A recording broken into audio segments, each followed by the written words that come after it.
Christ the Lord, our daily bread. Acts chapter 17, verse 30. The times of ignorance, therefore, God overlooked, but now He commands that all people everywhere should repent.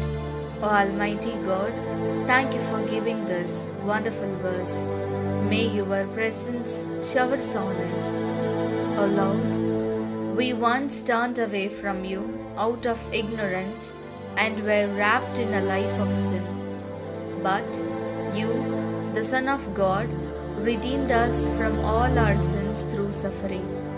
Therefore, by the blood you shed for us, bless us to change our minds, start a new life, and live obediently to your commandments. We ask this in the name of Jesus Christ. Amen. அன்றாட உணவு. திருத்துதர் பணிகள் அதிகாரம் 17 இறை வார்த்தை 30. மக்கள் அறியாமையில் வாழ்ந்த காலத்தில் கடவுள் இதனை பொருட்படுத்தவில்லை. ஆனால் இப்போது எங்கும் உள்ள மக்கள் யாவரும் மனம் மாற வேண்டும் என்று அவர் கட்டளையிடுகிறார். அன்பின் தகப்பனே, இன்றைய நாளிலே இந்த இறை மன்னாவை கொடுத்ததற்காக நன்றி ஆண்டவரே. இறைவா, முன்பு ஒரு காலத்தில் அறியாமையினால் உம்மை விட்டு விலகி பாவ வாழ்க்கையில் சிக்குண்டு கிடந்தோம். ஆனால் நீர் இறைமகனாயிருந்தும் துன்பங்கள் வழியே எங்கள் அனைவரின் பாவத்திலிருந்து எங்களை மீட்டீர்.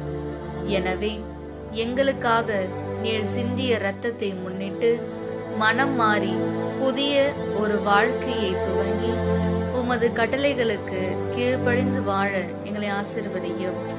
ஆமீன். അന്നുള്ള ഭോജനം.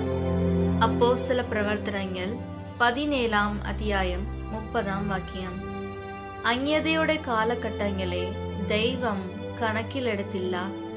എന്നാൽ ഇപ്പോൾ എല്ലായിടത്തുമുള്ള സകല ജനങ്ങളും പശ്ചാത്തപിക്കണമെന്ന് അവിടുന്ന് ആജ്ഞാപിക്കുന്നു.